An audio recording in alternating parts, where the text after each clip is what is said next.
ኪኒማኒ ወደ አዳም አካባቢ ሄድ ነው ኬንያ ትመስላለች። በፊት በጣም ቪው አይሰማም።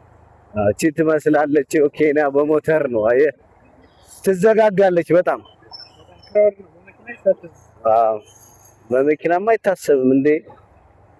ማን እንደ ሀገራችን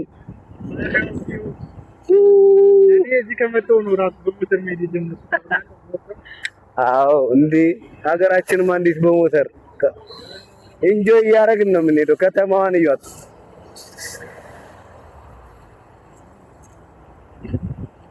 ኪኒማኒ ያው ዋና ከተማቸው ነች። ባይዘይ